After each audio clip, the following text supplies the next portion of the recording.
Good evening and welcome. Sure is. I'm Gloria Palmer, the Executive Director of Green Mountain Academy for Lifelong Learning. Thank you all for being here. I have just a few announcements. Our next lecture is on Tuesday, July 12th at 5:30, and that's in Bernberg Academy's new Founders Hall building. And it's also on Zoom. Derek Boothby will present In Defense of King George, and he will examine whether King George III was a tyrant and unfit to rule. Was he really deserving of accusations spelled out in the Declaration of Independence? What was King George really like? We hope you'll join us for that lecture. During Q&A today, we have a couple of microphones that will come around. Please raise your hand and wait for the microphone to come to you. And if you are on Zoom, please type your questions in the chat feature. This lecture is being videotaped, and I'd like to thank GNAT-TV for their support as a media partner. Thank you, GNAT. Our guest is Professor Emeritus of Geography and formerly Director of the Center for Transnational and Comparative Studies at Florida International University in Miami, where he was a faculty member from 1974 to 2009. He is currently a senior fellow in the Stephen J. Green School of International and Public Affairs at Florida International University and a research affiliate at the Russian, East European, and Eurasian Center at the University of Illinois at Urbana-Champaign. His primary research interest is on the study of the geopolitics of Russia and Eastern Europe, with a focus on military and national security issues. He retired from the Air Force after 35 years of active and reserve service with the rank of Major General, having served in a fighter squadron and at the National Security Agency, the Air Intelligence Agency, and in the Pentagon on the Air Staff. We are delighted to have him with us. Please join me in welcoming Dr. Ralph S. Plenn. Thank you. Well, first, thanks for being here tonight. And secondly, thanks to Gloria for inviting us back. We were here in November of 2019, where the weather was slightly different than it is today. And we really enjoyed our time here, met some very interesting people, engaged in some really good dialogue, and on that point, let me say that once I get through the preparatory part of this, I really do want to have a dialogue. As you know, the fact that you're here suggests that you already do. This is a very, very complex and highly dynamic issue right now. I was telling Gloria I had to check my Twitter feed about an hour ago to make sure I hadn't missed anything before I came in tonight, because that's always a possibility the way things are moving. Thanks also to Gloria for wearing the Ukrainian national colors tonight, the gold and the blue, and you'll see why that is in one of the slides that I have come up later. And in the interest of full disclosure, my wife of 56 years, Candy, is a Ukrainian. Born in a refugee camp in Germany, I won't say when, but with her family eventually made it to the United States and lived the American dream. And part of that dream was I found her, and here we are still today. So a lot of Ukrainian going on. And by the way, apropos Gloria's outfit, as Kenny and I were driving up here from Boston, when we crossed into Vermont, it seems like everybody's got a Ukrainian flag. Businesses, residences, things by the wayside, the Ukrainian flag is maybe more in evidence here than it is in Kiev. But it's really, really nice and heartening to see that for a variety of reasons. So what I'm going to do tonight is to start with some background, some of which goes back to the November 2019 talk. And if you saw that, I apologize if it's redundant, I hope not. We're going to talk about a part of the world, a part of Eastern Europe, which the historian Tim Snyder, who wrote a brilliant book on this, by the way, by the title Bloodlands. I'm sure you can get it at your North Shire bookstore or order it through them if you're really interested. It's a big book, but Snyder's brilliant.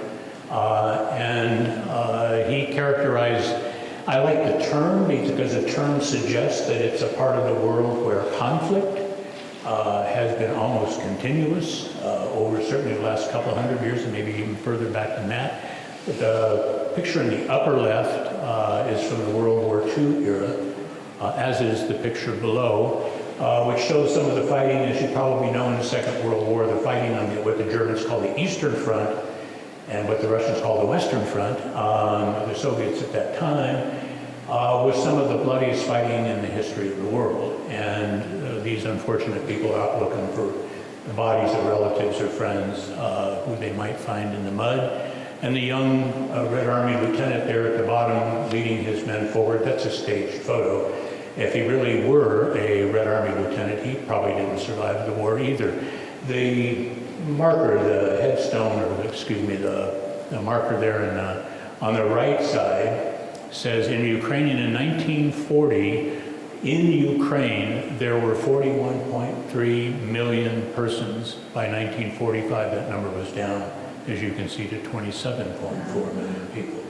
So that kind of scale of loss is something that is, unfortunately, if not common, it's not unusual in this particular part of the world, and hence go back to Tim's book, and that title, I think, again, makes the point. Back in 2019, we started out talking about the war and the tensions, geopolitical tensions, that existed at that time between Russia, Ukraine, the NATO alliance, and several other actors who were involved at that time. People, I think, maybe sometimes today, with the scale of the fighting that's going on now, perhaps that's understandable, have forgotten the fact that this war actually started in 2014, in March 2014 to be specific, when Russian troops invaded Ukraine. They seized the Crimean Peninsula, which they annexed later into Russia in contravention of every international, customary international law, of course, totally illegal to do that. And they also occupied a slice of land in easternmost Ukraine, which is now in the headlines again, called the Donbas region. That's for the Donetsk River, which flows through that area, and the fact that it's one of the world's largest basins of coal, metallurgical quality coal. And it's been mined since the late 19th century for that purpose, big industrial part of the country, pretty much in decline by the time that the war actually started in 2014. Again, even at that time, large-scale destruction, some of it pretty gruesome. Remember the shoot down of MH17 in 2014, again, by every investigative group that's looked at it, attributed directly to the Russians, which of course they continue to deny, as they are prone to do. So this sort of thing, the Bloodlands theme, going back to the 1940s, is not over, is I guess what the point that I'm trying to make here. It may be at a smaller scale, which we'll talk about later where that might be going, but definitely Bloodlands are still with us today. I'm going to talk just for a moment because it'll come up and become very important later when we talk about the knock-on effects of this conflict going forward, geopolitical knock-on effects going forward, is the whole question of NATO expansion. There is a school of thought to which I partially subscribe that attributes part of the Russian insecurity that may have prompted them to invade Ukraine in even greater force today, goes back to the whole idea that NATO was marching right up to their doorstep, which they did. Several NATO countries now border Russia, when formerly they didn't. So is it, I don't know, word reasonable is maybe not the right word, understandable perhaps that the Russians would be anxious about the fact that the world's largest military alliance, which at that time was not as anti-Russian as it is now, but still was perched right on their doorstep, and this is the big and, for quite some time the discussions have been had as to whether or not Ukraine should join NATO, whether or not Ukraine could join NATO. And NATO, frankly, honestly, I think, led them along in a way, saying, yeah, if we just do this and do that, we'll get you in. A lot of joint military exercises between Ukrainian armed forces and NATO armed forces in the Black Sea. That's going to make the Russians nervous, for sure. It would make us nervous if they happened in the Gulf of Mexico. So it's, kind of looking for longer-term geopolitical trends, and then where those trends might, might lead us going forward in the current conflict. There was something called the NATO-Russia Council. This is a cartoon, which I just happen to really like, because it does kind of capture, right, the reality of the situation, with all the NATO allies over there on the left, intimidated, I suppose, by the Russian bear who noticed he's got a bottle of vodka in his left hand. It never really worked. It was supposed to meet to resolve questions of these national security concerns, but the two sides were already so polarized that there really wasn't much done. Couldn't even achieve things like what we call deconflicting airspace, where a Russian airplane flies into NATO airspace, that's a problem. NATO airplane flies into Russian airspace, that's a problem. Try to prevent that from happening, right? Never could even get an agreement on something. That's not simple, but something as basic is a better word than that. Then, of course, 2014.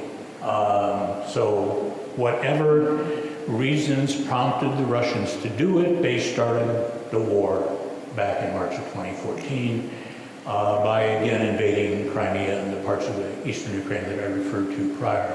So that's really kind of where we left things off in 2019, but I think it's good to have that as background. And now this one, I apologize, it's a little blurry. I didn't succeed in quite getting that thing into the PowerPoint slide without it being blurry.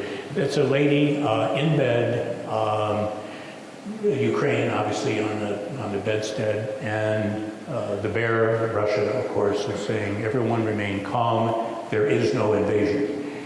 Well, of course, there was an invasion. And the Russians to this day have not stated that it was an invasion. They call it a special military operation.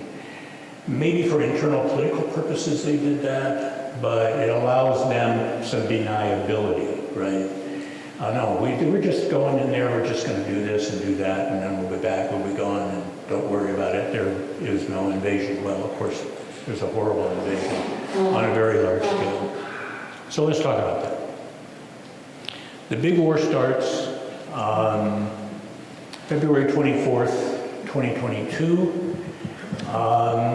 And the Russians really come and bring everything they've got. Before, it was like, going back to 2014, it might have been some elite troops and maybe some intelligence operatives and so on that were initially involved in the 2014 beginning of the war.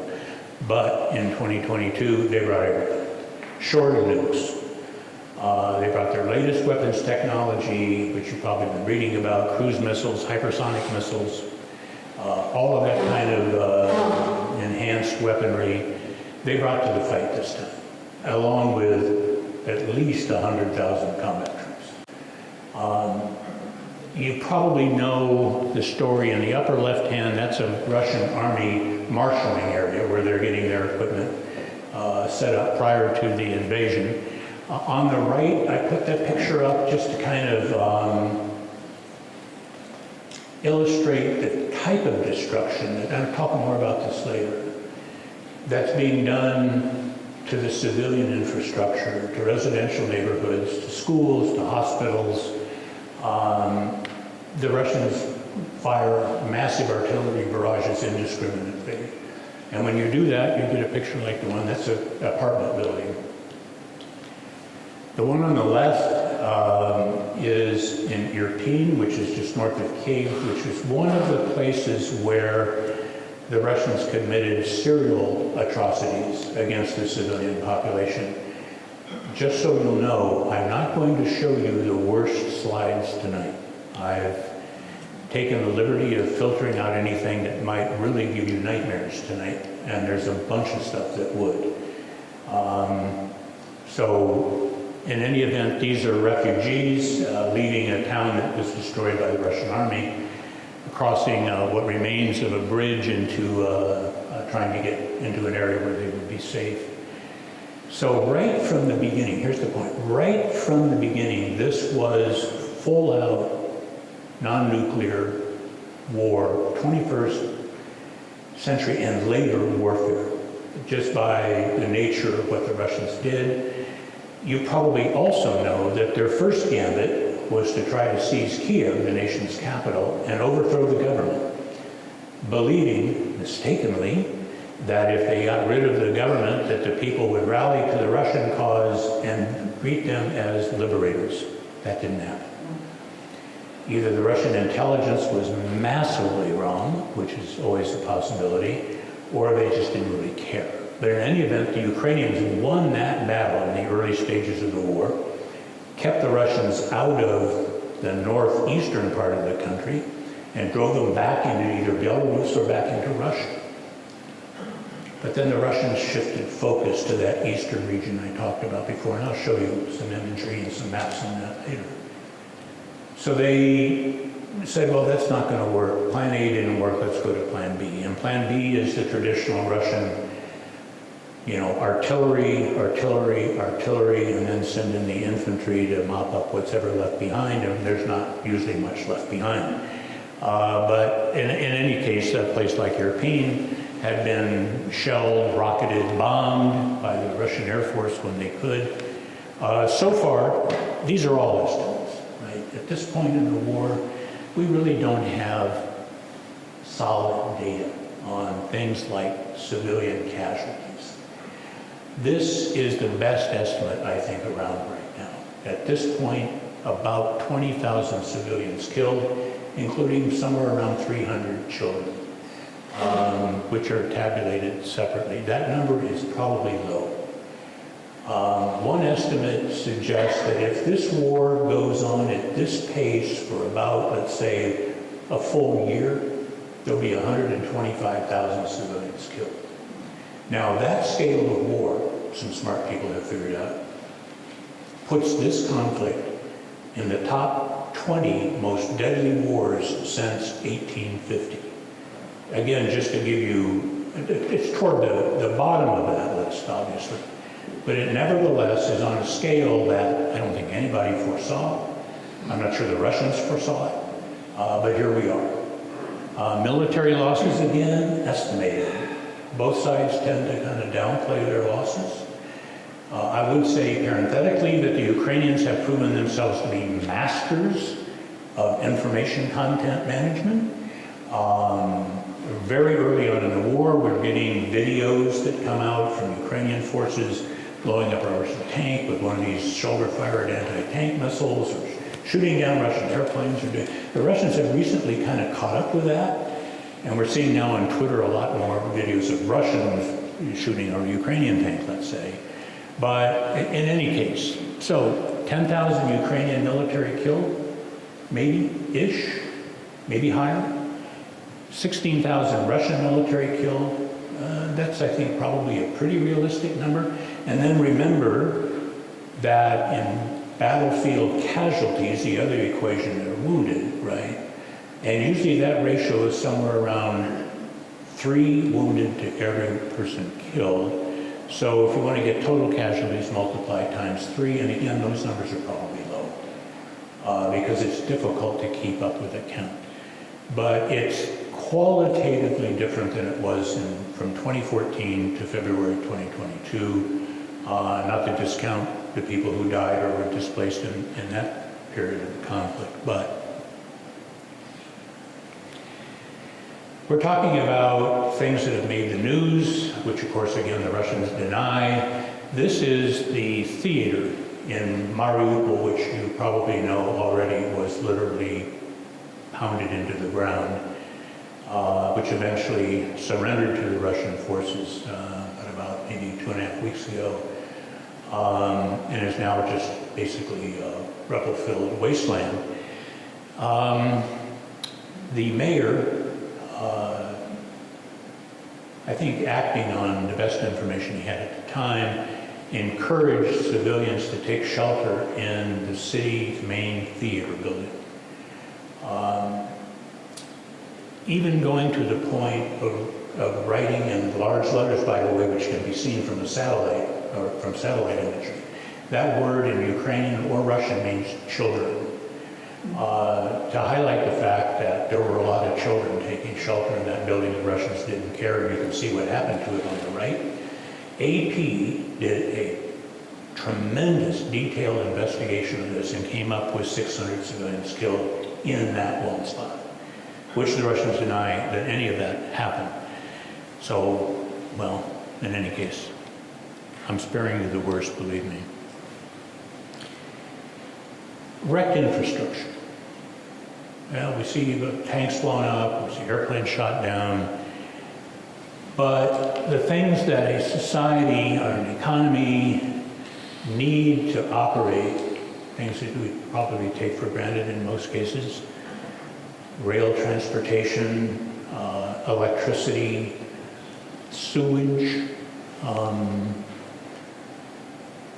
petroleum refining, all of these things have been targeted by the Russians very selectively, and essentially the country has lost the majority of its economic and civilian infrastructure already. And the Russians haven't been precise in doing this because either they can't be or they don't care. So there's a lot of collateral damage that comes with, for example, there was a strike yesterday, reported on Twitter, in the Ukrainian city of Kremenchuk, which is right in the middle of the country, where the Russians attacked an oil refinery, hit that with one missile, and hit a shopping center with the other missile, and killed 13 people who were out to do their shopping. You know, there are those who say that the Russians are doing like terror bombing. Whatever expertise I have in this, on the Air Force side, suggests that they're inept. That they are, I mean, militarily, and we'll come back to this later, they are not capable of anything even remotely similar to what, for example, the U.S. military could do. And that's now is now evident. And I'm going to get into that a little bit more later. Okay, this is kind of the end of the beginning for the lecture. This is kind of where we stand now. And I pulled this up yesterday at 3 o'clock from Twitter. Unfortunately, it doesn't actually come out until the evening, so I couldn't give you today's map, but it won't have changed much. Again, originally the Russians went into the kind of that northeast corner up there where it says Chernihiv and Sumy, and you see where Kiev is. That's where their initial thrust was. They were defeated and pushed out of that.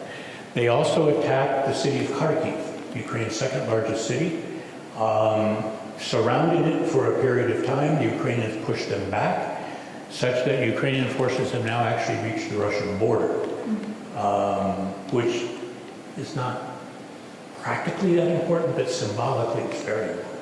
We pushed the invaders out and back into their own country. So the crosshatch period to the right, the crosshatch pattern to the right, that's the Donbass region, and that crosshatch part was occupied prior to the outbreak of the February war. The areas in that kind of a lighter red color are areas that the Russians have occupied since February, and the Ukrainians are trying to stop them and in some places to push them back. For those of you who are so inclined to think about these kinds of issues, what Western military specialists are hoping for is that by containing the Russians up in that northeastern corner there, the Donbass, will give the Ukrainians a chance to marshal their forces and counterattack the Russians in that southern area around the city of Kherson. Hopefully that's their plan. You can see that there's already some Ukrainian military activity right along that static front line. So it may be I'm told by people who I trust that August is going to be the pivotal month. It's going to be make or break in that sense. They could stop the Russians in the Donbass and then pivot around and counterattack in the south and cut Crimea off and perhaps even retake Mariupol. How sweet would that be? But that's kind of where we are now and on the military geographic side. But let's talk about some other things. The way that the talk was billed suggested that we'd take that preamble that I just finished and then to start asking the so what questions. Where is it all headed? What are the knock-on effects from the military campaign were it to even stop tomorrow?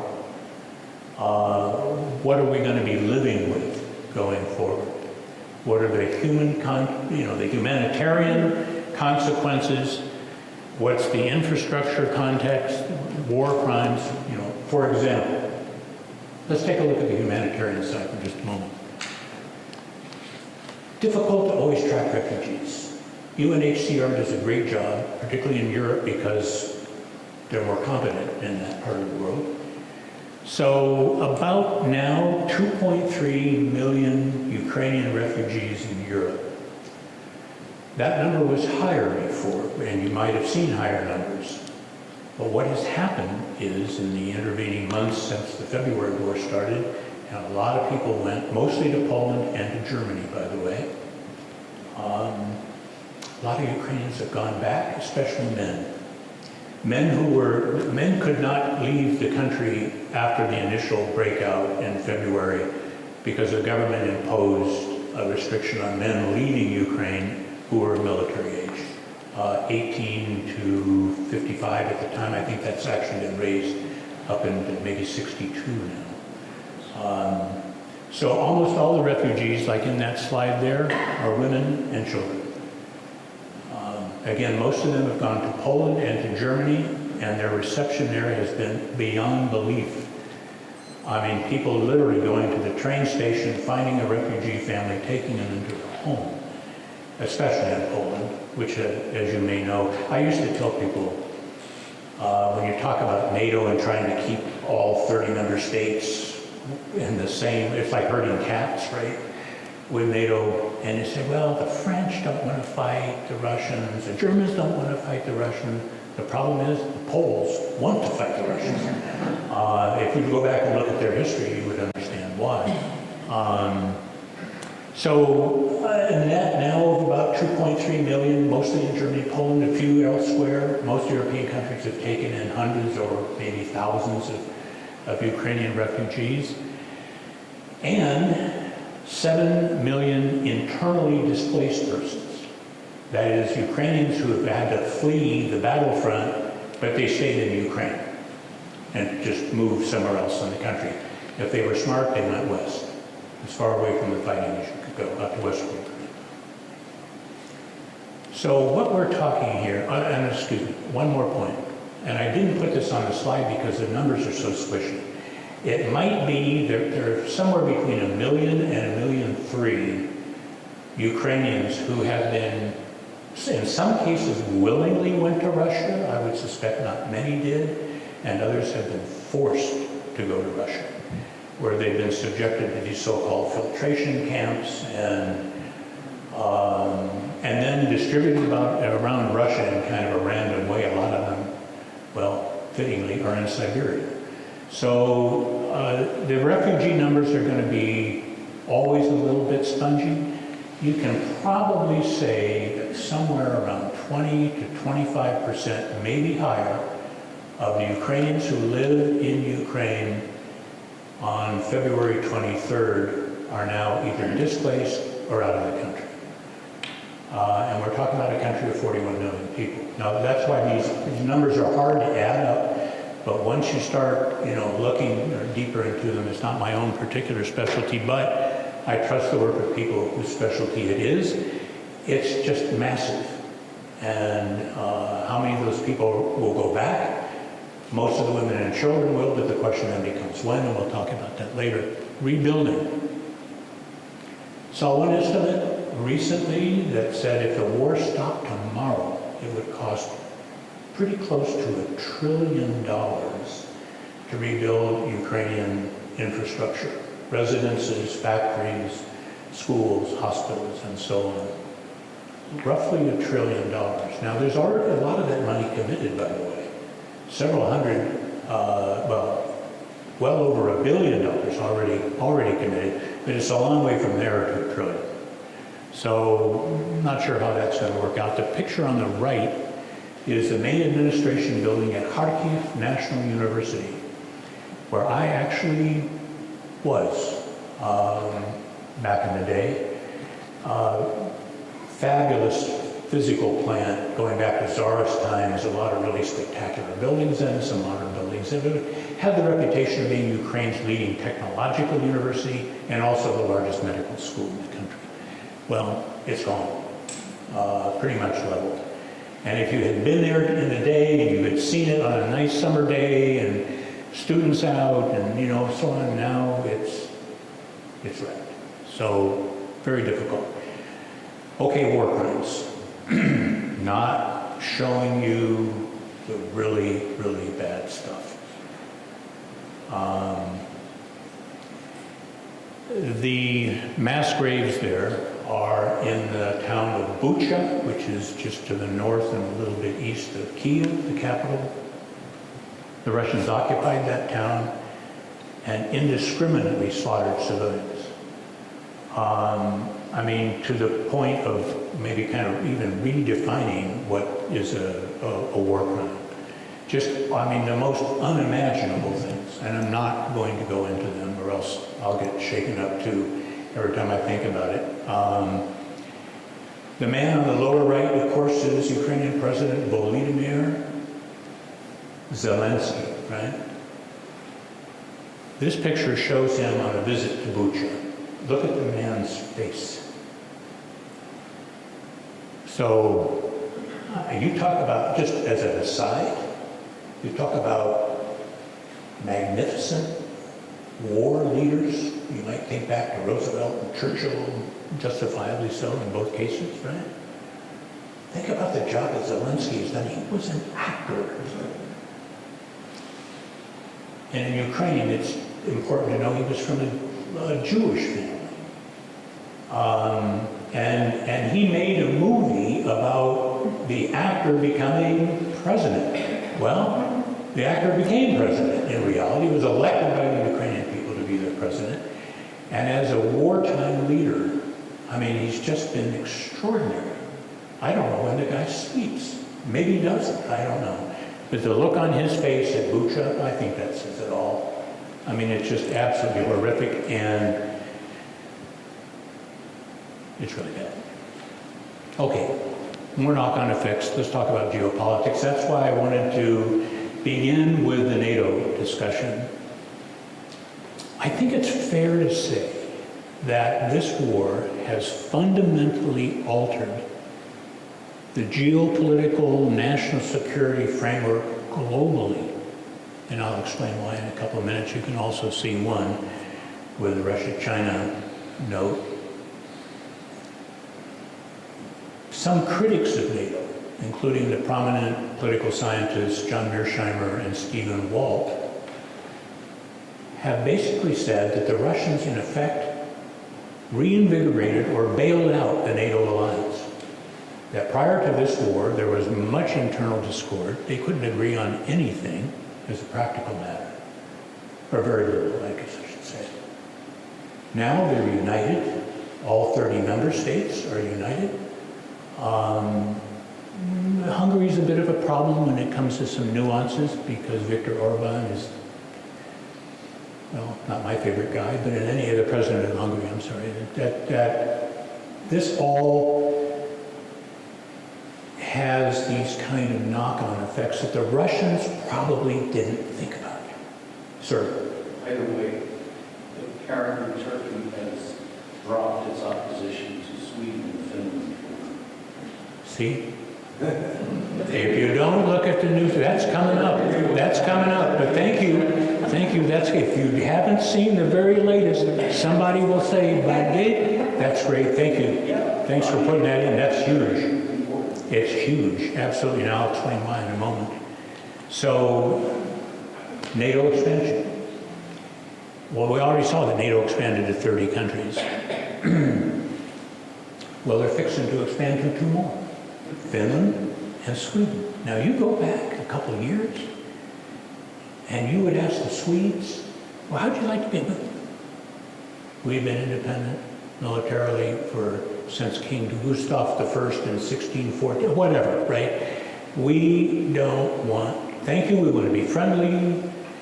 And then began to notice over the last couple of years, they began to kind of cozy up to NATO. They said, hey, maybe we can participate in some NATO military exercise. And the Finns, of course, because they have the longest land border of any country with Russia, and European country with Russia, the Finns are even more anxious to get in. The picture that I showed here, because I'm an old Air Force guy, that's a U.S. Air Force aerial refueling tanker on the left, and it's a Finnish jet fighter on the right. So on a daily basis now, even before they're in NATO, they're cooperating, doing exercises, finding out how the militaries work. It's not an easy thing to do air refueling, so you have to practice that. And the first time I saw one of these pictures was a couple of years back, and I thought to myself, wait a minute, the Finns don't have aerial tankers. Well, they don't need them. They can use ours. So that, again, that point about, did the Russians think that this thing with NATO was going to kind of become a really big issue? I'm not sure. I'm not sure anybody did, frankly, especially Sweden, that they would ever even talk seriously. And now, of course, they're knocking on the door, and apparently the door's going to open. Thanks for the update. Russia, China. Let me say at the outset that I'm not a China guy. I don't dislike China, but I'm not in any way, shape, or form expert on it. But I have looked at the military cooperation between the 2 countries.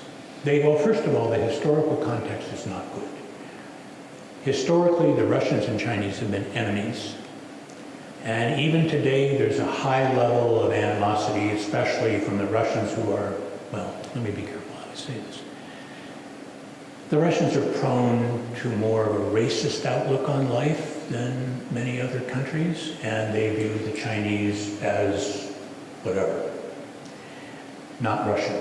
So there's a lot of history there. So what does this really, really mean? My opinion is the Chinese are just playing for time. They're going to wait and see what happens. They've committed no real resources to the fight. They haven't volunteered to help the Russians replenish their military. In fact, the contrary may be true. They're as Chinese usually do, they're biding their time. They're going to wait this one out.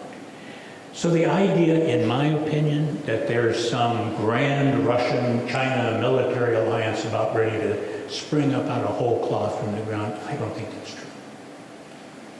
The Chinese have other fish to fry, Taiwan being the obvious one.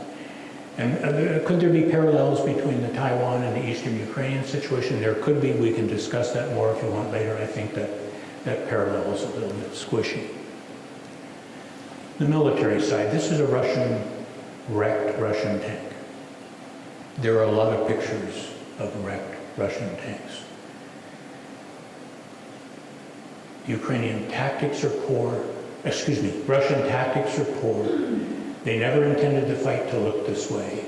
They didn't realize that the Ukrainians had already armed themselves with some of these mobile precision weapons, like a shoulder-fired anti-tank missile, a shoulder-fired anti-aircraft missile.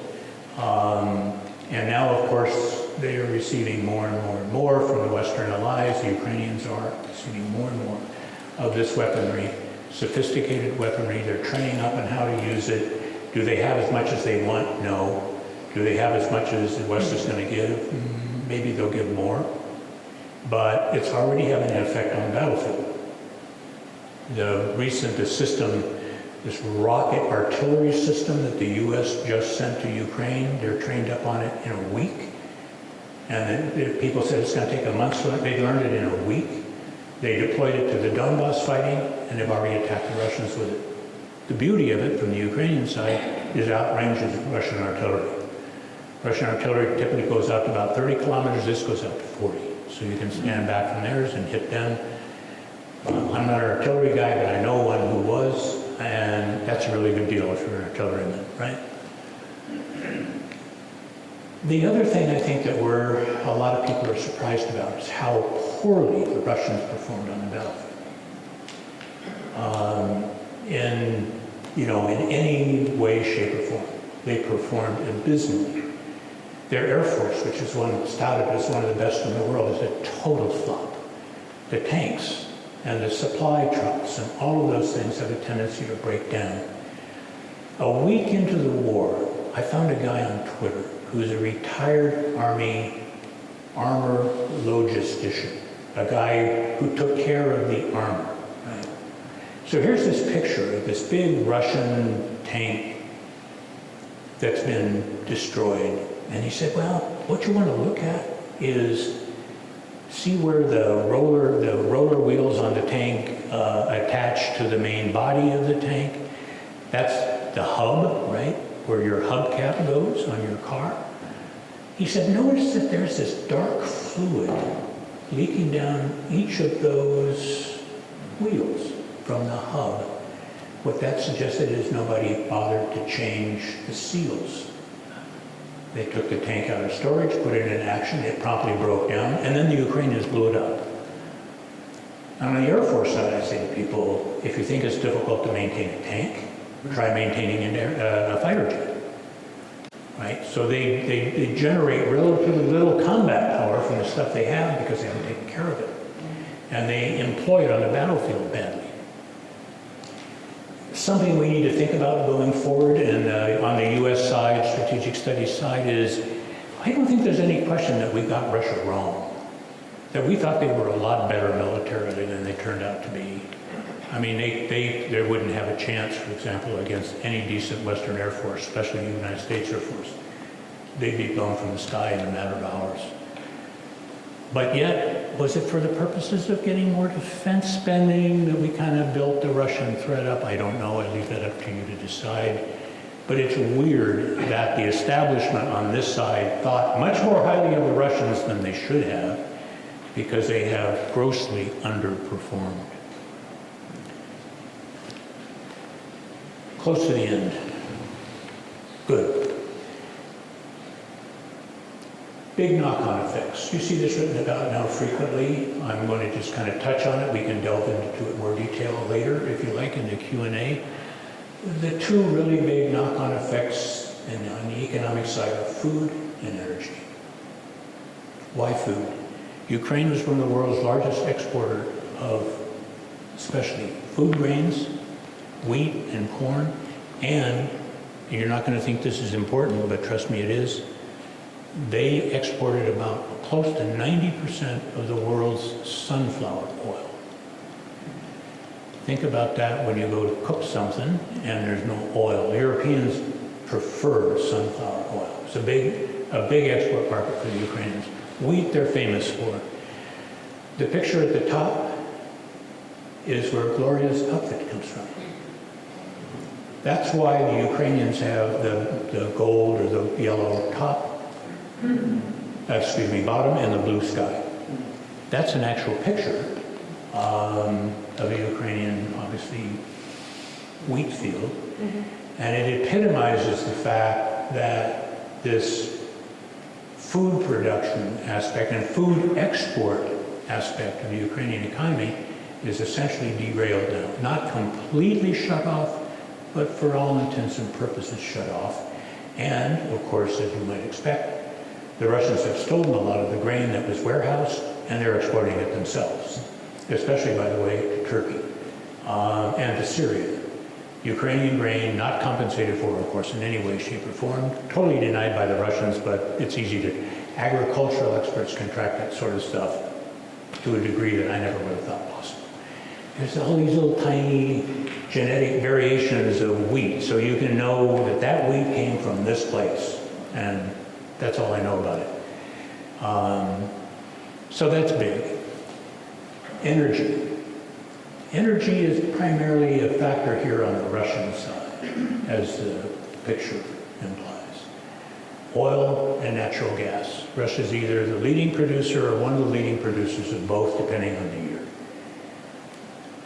So they have used that historically as geopolitical leverage, and they've especially used it against the Germans.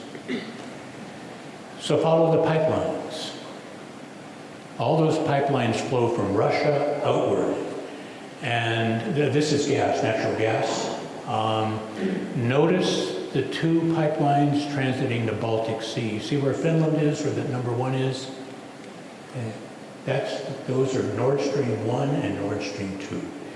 That Angela Merkel, under the influence of Gertrude Schroeder, who was in the Russians' pocket all along, said that this is a good idea.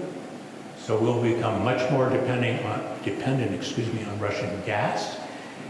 Now you probably saw in the news the other day, the Germans are having to fire up coal thermal power plants now because they can't trust the Russian gas supply. Well, who can, really? The problem from a geopolitical perspective for the Western alliance and for Ukraine is the Russians find other buyers, especially India and China.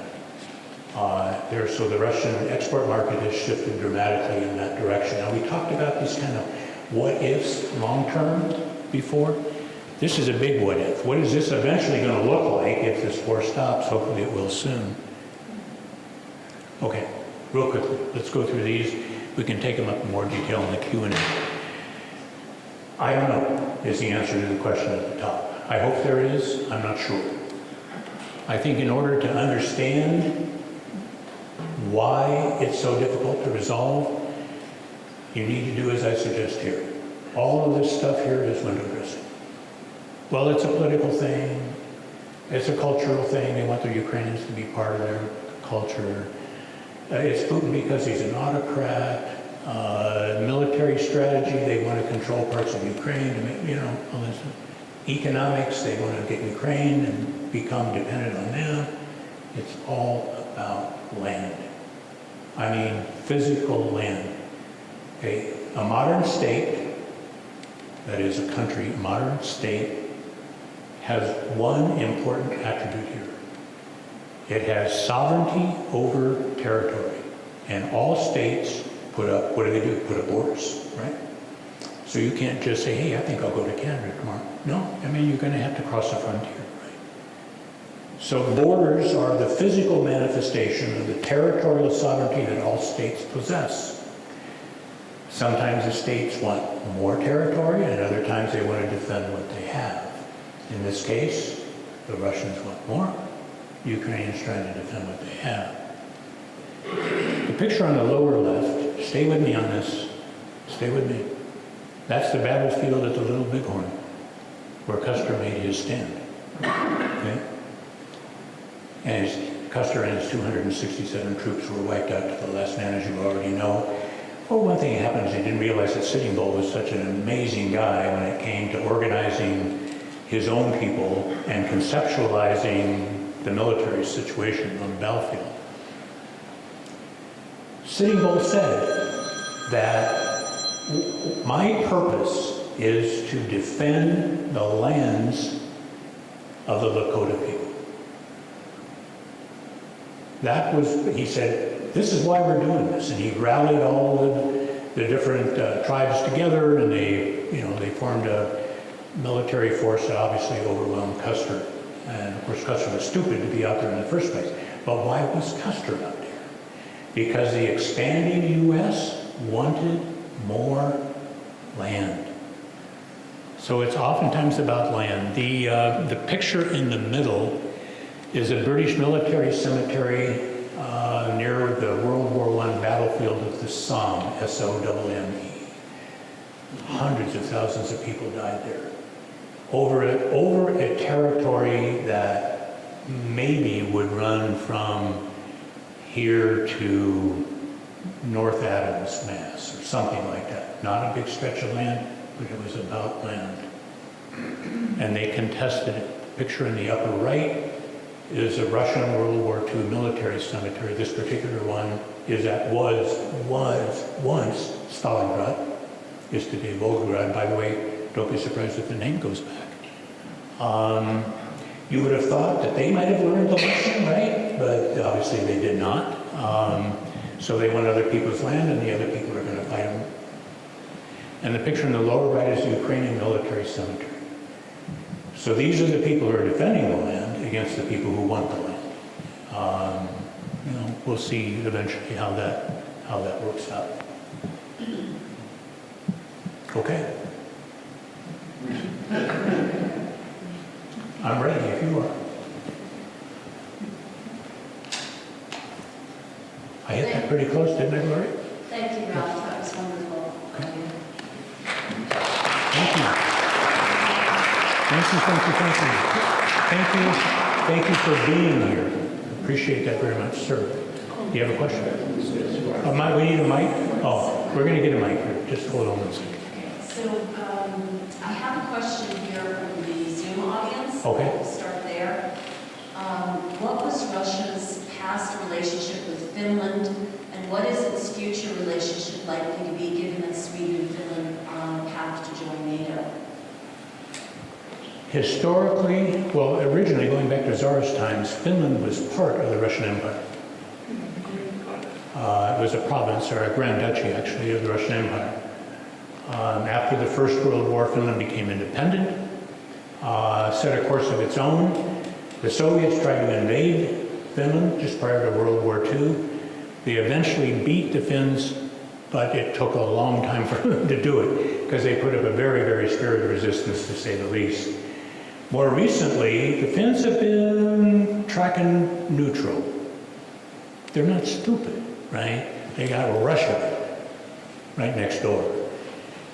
But a lot of the Putin-era chicanery eventually convinced the Finns that we need to start cozying up to NATO, like the picture I showed you of the fighter getting gas in the air. That was before, obviously, Finland's not yet a member state. So it's changed over time.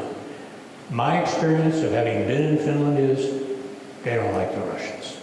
I mean, that's an off-the-cuff, personal observation. They would just as soon not have any part of that. So, was there a second part to that? The NATO part. Yes, NATO. Yeah. What we're doing, I think, realistically now is going from the kind of associated partner, like Finland and Sweden have been, to obviously active membership, full membership, which includes, obviously, as everybody knows here, the famous Article 5. That if a NATO member state is attacked by a hostile power, the entire alliance will respond militarily to that attack. There's some nuances in there, like cyber attacks and some other things, what constitutes an attack, but everybody knows what that means. And that's why, for example, one of the reasons why Russia felt it could go against Ukraine, which is not a NATO member state, although it wanted to be for a long time, as opposed, for example, to going against the 3 Baltic countries, right? Because the first thing the Baltic countries did after they gained independence, after the Soviet Union collapsed, was start knocking on NATO's door. And they got in relatively quickly. And immediately, NATO assumed responsibility for their defense. None of those 3 countries, by the way, Latvia, Lithuania, Estonia, has an air force or has any combat aircraft. So NATO right away established, fighter jets on alert in Estonia and Lithuania. And so, I mean, that happened very, very quickly. And, once Finland is in, and if Turkey has, removed its hold, that's big news for today. Yeah, I hope that answered that part of the question. Oh. Thanks for that. This may be getting into the mechanics and practical weeds, but I've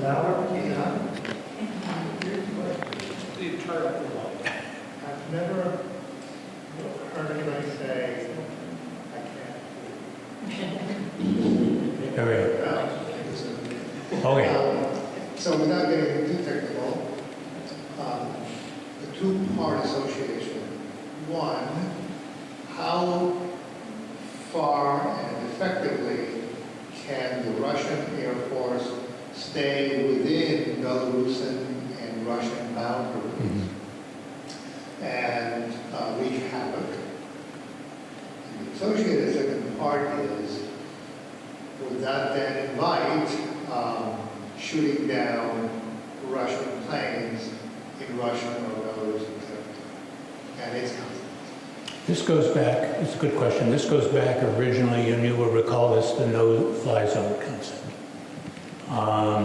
That was kicked around for at least a couple of months, longer actually.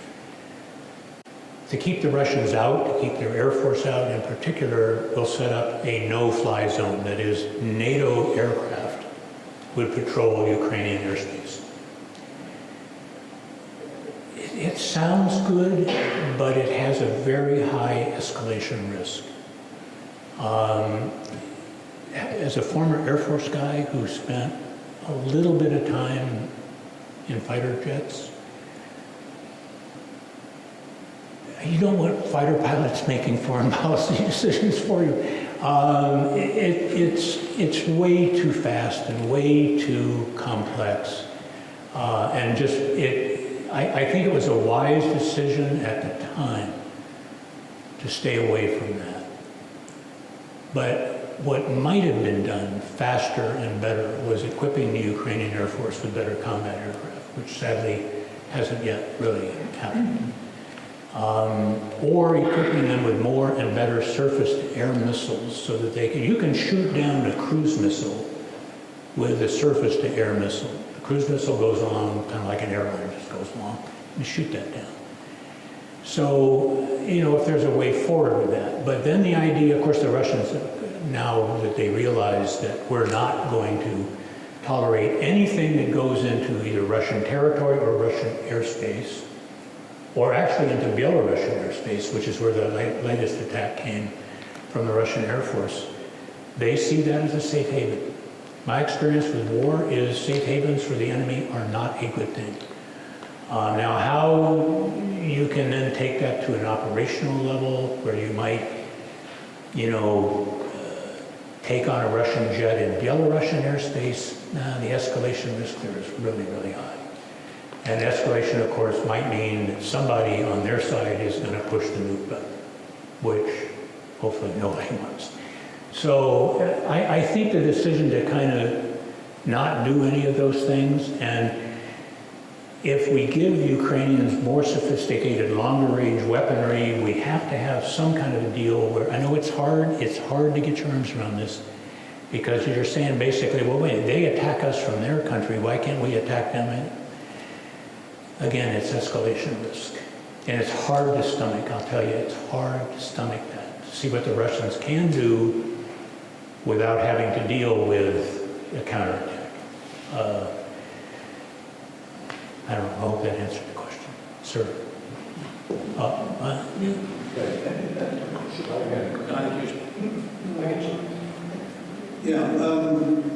It's a bit of a complicated question. If you, there's a lot of thought that this is in 1937. Sudetenland, Czechoslovakia, Crimea, Donbass, Ukraine, etc. Right. And there have been lots of reports in the British newspapers that the British military is militarizing. It is senior generals have come out and said British troops have got to be prepared to fight a land war in Europe. We don't want to be taken by surprise there. We've got the situation in Lithuania and Kaliningrad, where the Lithuanians are preventing railway traffic from Russia into that part of Russia, and the Russians have threatened Lithuania. So you put it all together. What do you think the tipping point could be for escalation?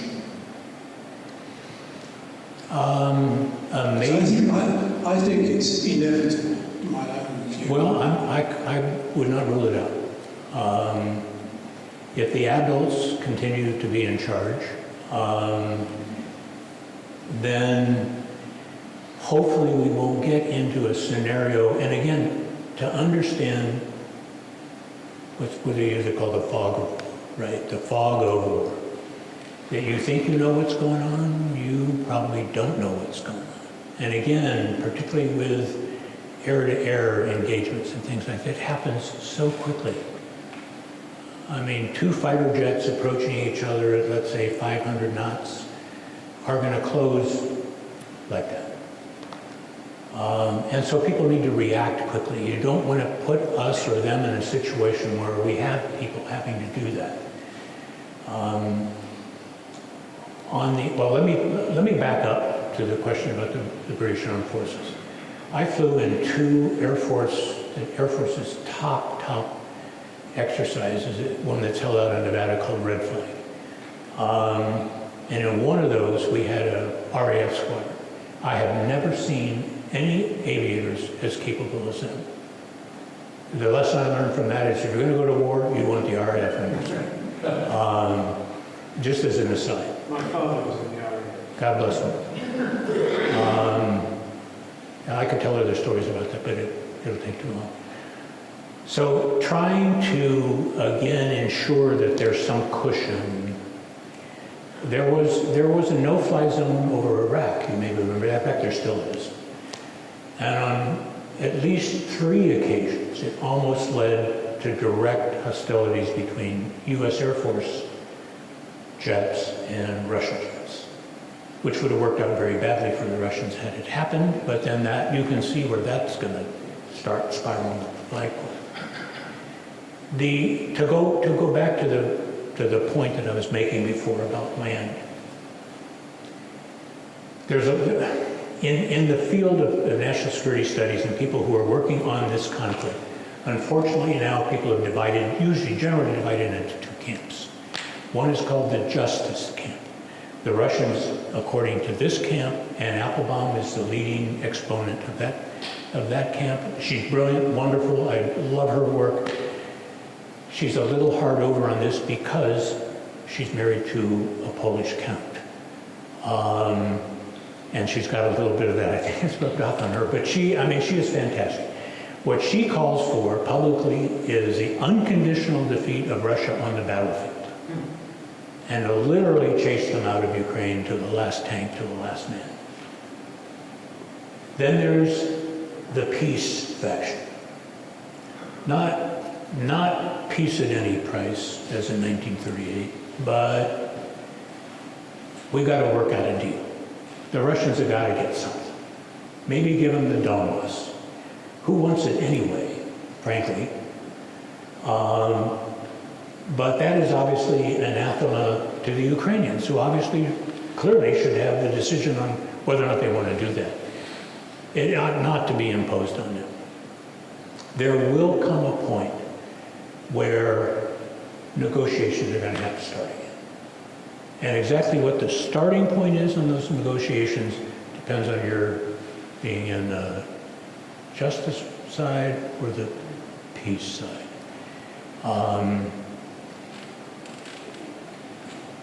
I'd like to see the war end, but not at any cost.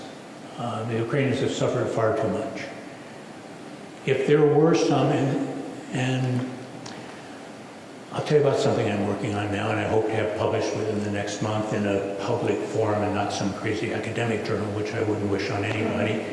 Dr. Schumann will agree with me on that, I hope. Reading academic social science literature counts for time spent in purgatory. You did that? Okay, you don't understand. There's a really, really good national security blog called War on the Rocks. Silly name, goofy name, war like whiskey on the rocks, War on the Rocks. As full disclosure, I have published in War on the Rocks 4 or 5 times. I like the way they package things. It's not really for kind of like just random audience, but for people like you who are concerned. Hey, I want to know more about that.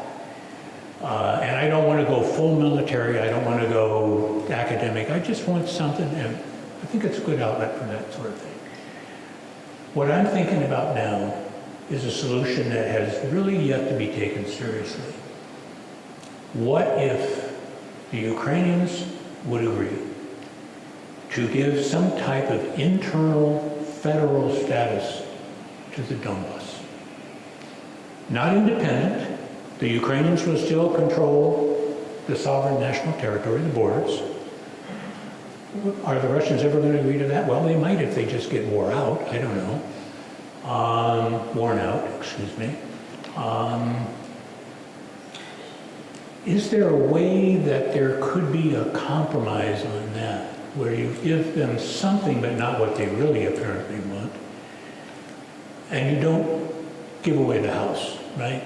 You come up with a way of finessing that solution.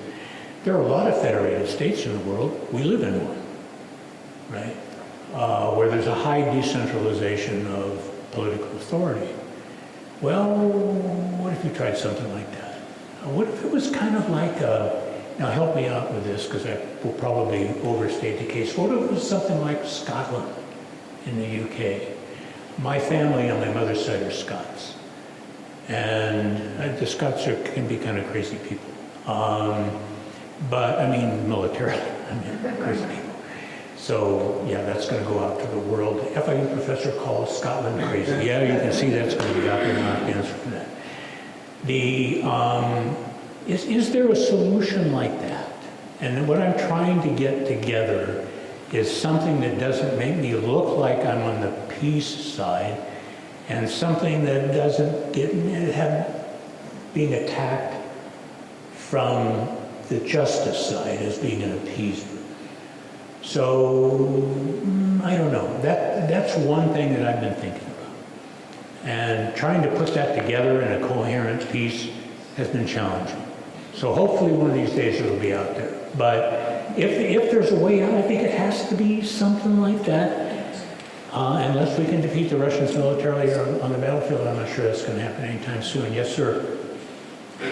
Well, briefly, I think the problem is Putin wants to be Peter the Great. He wants to reconstruct Russia empire.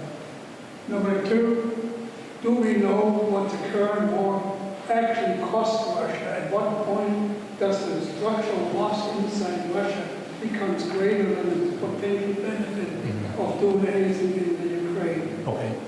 I think this is very, and third, whatever the solution is, you have to be aware it takes 10 years and then it starts all over. Well, it could be. That's why we call it bloodlines, right? You thought it was over. It's not over. In all likelihood, it may never be over. I'm not a big fan of the Putin as czar school of thought. Let me just say that right. I'm a kind of a nuts and bolts guy. I'm a geographer. I look at land, territory. I got a military side. I look at that sort of thing. I have colleagues who have written eloquently about the Putin as czar theme. It just seems to me to be simplistic. I'm sorry. I'm not running down your question. It's a valid question. Is Putin a megalomaniac? Well, we already know that. Sure he is. I mean, you know, they'll all go into the shirtless on a horse stuff and going back to all that kind of thing. Does he have absolute control over the Russian political elite? Yes, he does. He calls the shots. If anybody else thinks otherwise, they're out of here. So I think some people held, kind of apropos of that question, some people held hope that the political elites, the so-called oligarch class in Russia, would begin to put pressure on Putin to, you know, kind of slow things down, turn it down, maybe get the war ended. Why? Because of your second question. The sanctions, and I'm not a sanctions guy. I mean, I know what I know about sanctions. I read from people who know about sanctions. And they take a long time to have an effect. The effects are sometimes unanticipated. And in some cases, they're out of control. I mean, the people who are imposing the sanctions don't control all the things that they think they do. The energy sanctions, are evidence of that. You know, Russia found other markets. So, you know, if France doesn't buy their oil, then they'll sell it to India. And these have long-lasting effects. A colleague of mine who works in the financial sector, a business school guy, an economist whose opinion I trust very, very highly, says that it's the unseen credit risk stuff. You know, they defaulted on their debt for the first time this week. That has long-term, very serious consequences. You know, the Western aviation companies withdrew all the lease agreements with the Russian airlines. So, knowing how badly the Russians do maintenance, their airlines are going to be grounded before too long. So, I mean, you start going through these things. Russia is the world's largest producer and seller of gold. So, just yesterday, I think, we put sanctions on the purchase of Russian gold. Russia is also, by the way, the world's largest producer and seller of diamonds. You thought it was South Africa, didn't you? Not even close. Now, a lot of Russian diamonds are industrial, but still. The one thing that they've got going for them is that they control about 1/7 or 1/8 of the world's land surface, within which is just every natural resource and mineral you could possibly name. From aluminum to xenon, right? I just made that up, it was cool. So xenon is actually a gas, but I think it's an industrial, right? Okay, all right, anyway. So, sorry. It's very difficult to see, but I think that it's starting to bite now. I think we're beginning to see that you can't just take McDonald's and put a new sign on it. I was there when the very first McDonald's opened up. The one on Pushkin Square in Moscow, on day one.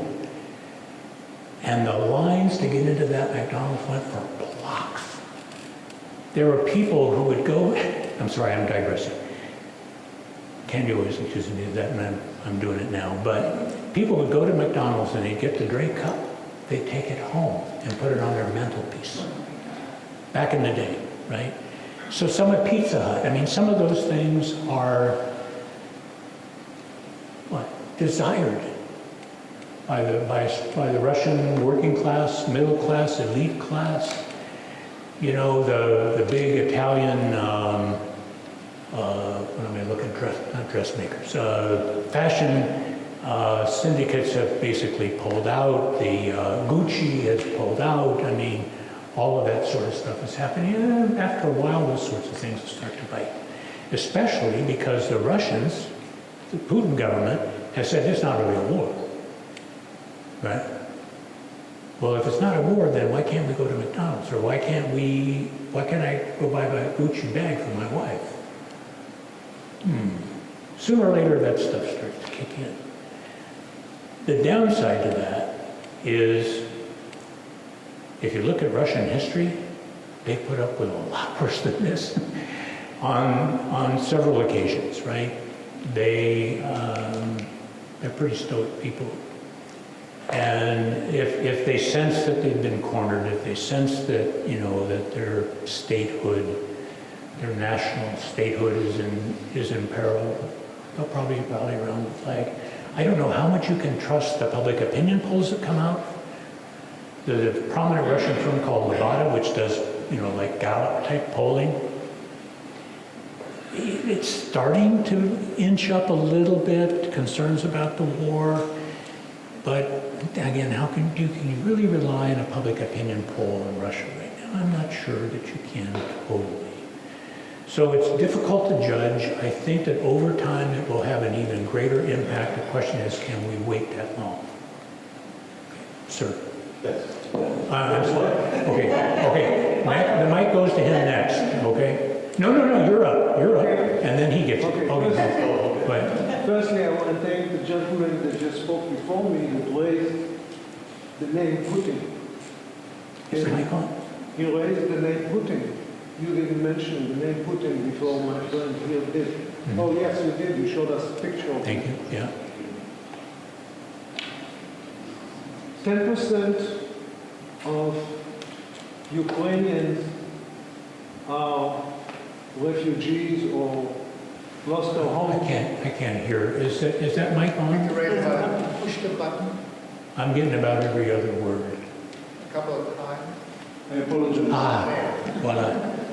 And I want to thank the speaker before me for raising the name Putin. In one of your slides, you mentioned that the reasons for war is land. Yep. I want to challenge you and say Okay. the reason for war is Putin. And I want to take you back, with your permission, from being the expert on geopolitics to being the former Air Force general. And ask you a question. What would happen, in your opinion, if the Joint Strike Force, Air Force of NATO, and what are the chances of such strike force, eliminated Putin not in 10 years, but in 3 months? Okay, I didn't bring Putin up because I think that it occupies way too much bandwidth. Thank you. The discussions about Putin, obviously he's the key actor. I mean, that goes without saying. And I think I did mention that if you don't agree with him, then goodbye. The extent to which this kind of cult of personality has grown up around him, which he has cultivated very assiduously, is something to behold. And he is the very picture of a modern autocrat, no question about it. I think that the motivation, the deep core motivation, continues to be the impulse to expand land. There's been the talk, you mentioned the Peter the Great analogy. Peter the Great, of course, was a very, very skillful taker of land during his reign. And Putin invokes that. A lot of that comes, by the way, from a very tight circle that is very close to him on a drugu level, on a person-to-person level. That is built around the ideas of a man named Alexander Dugin, who is, I think, a certifiable nut. And he invokes Rasputin, he invokes all of this stuff from the Russian past, sacred mission, defend the Russian net. Well, talking about defending territory always begs the question, what territory are we talking about, right? That everybody said the homeland. What do you mean specifically by the homeland? Show me the borders of your homeland. What do you think ought to happen or not happen to the borders of your homeland? So if you could sit down and talk to Putin and say, what are you talking about when you're talking about this is sacred Russian land, these people are our cousins, and so on and so forth. What do you really hope to get? I think, number one, push NATO further away from its borders, and number two, acquire more land. How do I know that? I don't know that. That's my guess. I do think that we become overly fixated on Putin's agency in this matter, while still recognizing that it is supreme. The idea of, does Putin have cancer? At his last press conference, his hand appeared to be shaking, which is true, by the way. What does that mean, and so on? It's like, reading tea leaves to me in some sense, because I'm an empirical guy. I don't think that there's any possibility that we could go after and kill Putin. I don't think that possibility exists. I mean, militarily, it does not exist. The levels of security, both locally, regionally, nationally around him are, I think, impenetrable. Now, does that mean that I would be unhappy if I woke up tomorrow and say that he was killed by a roadside bomb while I was leaving? No, solve a lot of problems. And also open the question of what comes after Putin as well. So I tend not to go down that rabbit hole and try to figure out what Putin had for breakfast today. And is that going to make him grouchy, or is it going to make him more open to discussions? would prefer to look at some of the more tangible things, but that's me, right? That's me, and people who delve deeply into him from a political character study, that's great stuff, we need to have that stuff. That's just not me. Sir. Okay. 2 questions, one Russian, one Ukrainian. First one about Russia is addressed to you as a military man. There are a lot of smart people in Russia. I presume that at least some of them must be in the Russian military. Now, if you're one of the smart Russian military men, how do you let your troops become as inept as they're being portrayed to us? I'm not sure that the best and the brightest gravitate to the Russian military. I think the contrary is true. But I understand the premise of the question. I'm just saying that's probably not, in fact, the case. There is a very, very talented, a large pool of talented younger people in Russia, without any doubt. Tech-savvy, entrepreneurial, innovative. It's a relatively small slice of Russian society, but we've seen here how a relatively small slice of technocrats or, Steve Jobs and, and so on and so forth. The answer to the military side is that there is endemic, systemic corruption in the Russian military. So the government allocates to the Russian army 3.6 billion rubles to buy tires for military vehicles. How many tires actually get purchased? A fraction of that. Because all that money is siphoned off by corrupt senior military officers. And as you go down the chain of command, then by middle and junior ranking military officers. To the point where you go back to that maintenance question, that why wouldn't they do these things? Because we've thought of them as being 10 feet tall all these years, and they turn out to be that tall. And I think that's a hard lesson to learn and to digest. Their battlefield tactics. If you think the best, I have a colleague named Michael Kaufman. If you're interested in this, you want to follow the military side, Michael Kaufman, K-O-F-M-A-N, Michael Kaufman, is the smartest guy on the planet. He knows the Russian military like the back of his hand. This is all he does.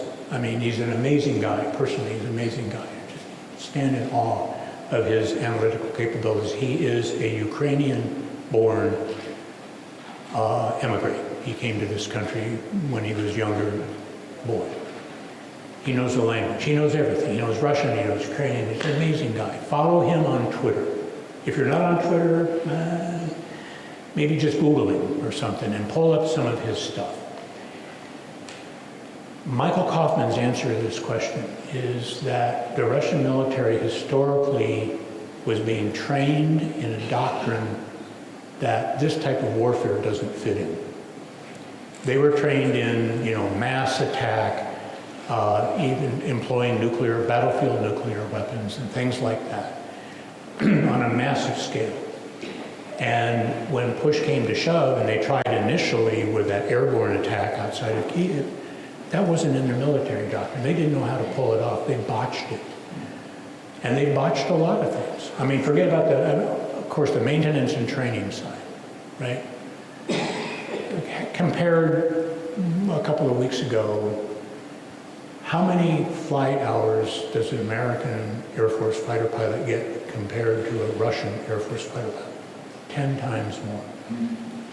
10 times more. That's a skill set, by the way, which is extremely complex and very fragile and very perishable because technology changes.